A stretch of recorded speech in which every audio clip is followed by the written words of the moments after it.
আজ একটা দারুণ মজার ঘটনা ঘটেছে। আমি এখানে আসবো বলে খুব তাড়াতাড়ি করে রেডি হচ্ছি। এবার আমার তো খুব তাড়া। হঠাৎ করে শুনতে পেলাম প্রচণ্ড একটা আওয়াজ হচ্ছে হর্নের। কিসের আওয়াজ হচ্ছে বুঝতে পারছি না। এইবার অনেকক্ষণ ধরে আওয়াজ হচ্ছে। আমার মা, তার তো অনেক বয়স হয়েছে, তিনি আর সহ্য করতে না পেরে শেষ পর্যন্ত বললেন, যা তো গিয়ে ট্যাক্সিটার একটুখানি আওয়াজ করতে বারণ করে আয়। আমি না মায়ের কথা শুনেই হেসে ফেললাম। হেসে ফেলে বললাম, কি বললে মা? এবার মা তো রেগে গেছে, দিয়ে বলছেন, কেন, তোকে কি বললাম তুই কি শুনতে পেলি না? তোকে বললাম গিয়ে ট্যাক্সিটাকে বলে আয় যে যেন আওয়াজ না করে। আমি হেসে নিচে চলে গেলাম আর গিয়ে ট্যাক্সিটাকে বলে এলাম যেন আওয়াজ না করে। আমি কেন হাসলাম তোমরা কি বুঝতে পারলে? আসো তোমাদের একটু বুঝিয়ে দিই।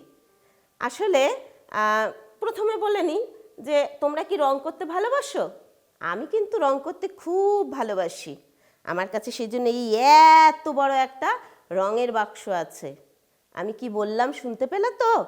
রঙের বাক্স, বাক্স। তাহলে আমি কি বলছি?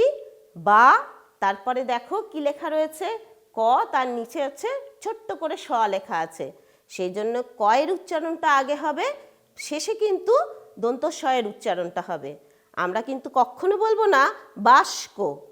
ঠিক একইভাবে ট্যাক্সি কথাটাতেও আমরা বলবো কি, প্রথমে বলবো ট্যাক্সি, তাহলে কটা আগে উচ্চারণ হবে, তারপরে শটা উচ্চারণ হবে। এইভাবেই বলতে হবে, ঠিক আছে? আর তোমাদের কি কাজ হবে বলো তো? তোমাদের আশেপাশে যারা আছে তাদেরকে তোমরা একটু ধরিয়ে দেবে, তারাও কিন্তু এরকম ভুল উচ্চারণ করেন। আমরা সবাইকে শিখিয়ে দেবো যাতে তারা ঠিক করে বলেন। আর তোমাদের কাজ হচ্ছে এরকম কয়-শয় দেওয়া আরও অনেকগুলো শব্দ খুঁজে বের করে খাতায় ভালো করে লিখে রাখা।